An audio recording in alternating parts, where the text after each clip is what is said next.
6 अक्टूबर की शाम उड़ीसा के कटक शहर का दरगाह बाजार जो आमतौर पर लोगों से भरा रहता है।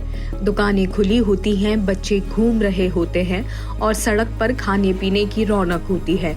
उस शाम डर और आग में बदल गई। करीब 6000 लोग केसरिया शॉल ओढ़े, हाथों में लंबे बांस के डंडे लिए इस मुस्लिम बहुल इलाके में घुस आए और दुकानों, गाड़ियों, ठेलों को बुरी तरह तोड़ फोड़ कर दिया।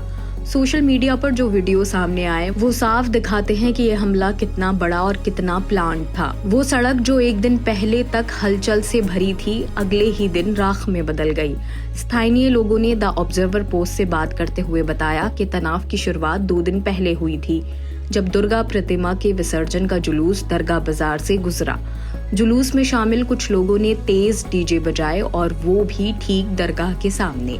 लोगों का आरोप है कि उसी दौरान कुछ युवकों ने एक मुस्लिम लड़की पर भद्दी टिप्पणियां की।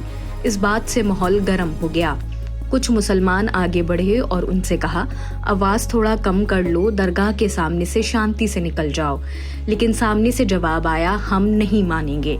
इसके बाद आरोप है कि कुछ लोगों ने दरगाह की दीवारों पर पेशाब तक किया, जिससे मामला और भड़क गया। बात इतनी बढ़ी कि दोनों तरफ से पत्थरबाजी शुरू हो गई। पुलिस बीच में आई, 5 पुलिस वाले घायल हुए और 6 लोगों को गिरफ्तार किया गया। शाम तक पुलिस ने हालात काबू में कर लिया और भीड़ को तितर-बितर कर दिया।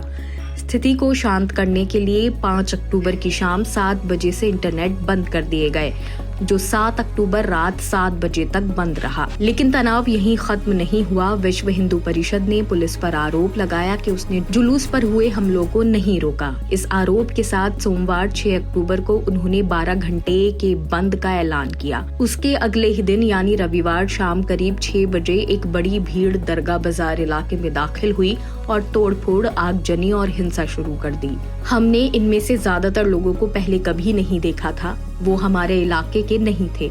ये हमला प्लान किया हुआ लग रहा था, वरना 6000 लोगों की भीड़ एकदम से कहां से आ जाती है। जैसे ही पुलिस पहुंची, भीड़ ने पुलिस पर ही हमला कर दिया। कम से कम 25 पुलिसकर्मी घायल हुए, जिनमें कटक के डीसीपी ऋषिकेश खिलारी भी शामिल थे। एक स्थानीय शख्स सैयद जो उस वक्त घर लौट रहे हैं, वो बताते हैं कि हमने उन्हें अल्लाह, पैगंबर मोहम्मद और इस्लाम के खिलाफ अपमानजनक नारे लगाते सुना। वो लगातार जय श्री राम चिल्ला रहे थे और उनमें गुस्सा नहीं बल्कि नफरत झलक रही थी।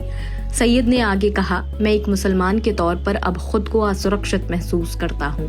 ऐसी नफरत मैंने कभी नहीं देखी। इसमें नफरत की राजनीति की बड़ी भूमिका है। इस हमले में कई दुकानदारों की जिंदगी की पूंजी खत्म हो गई।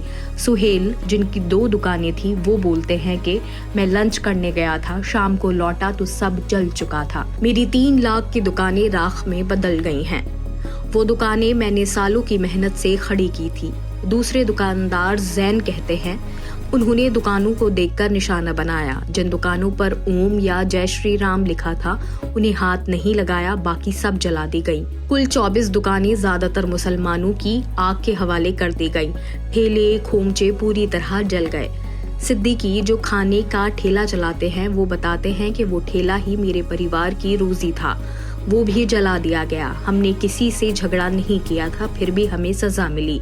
स्थानीय लोगों का मानना है कि ये हमला पहले से सोचा समझा था।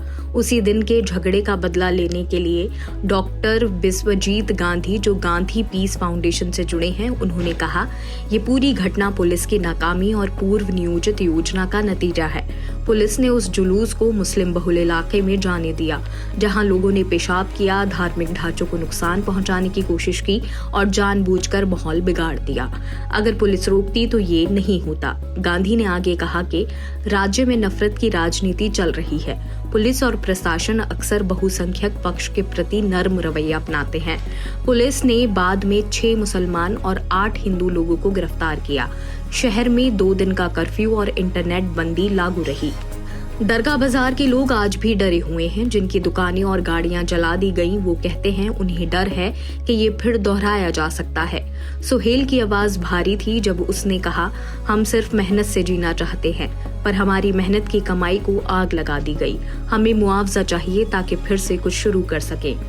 ये घटना सिर्फ एक स्थानीय झड़प नहीं थी, ये बताती है कि कैसे धर्म और राजनीति मिलकर नफरत की आग भड़का सकती हैं। लोगों की जिंदगियां, दुकानें, भरोसा सब जल जाता है, लेकिन सियासत में कुछ नहीं बदलता।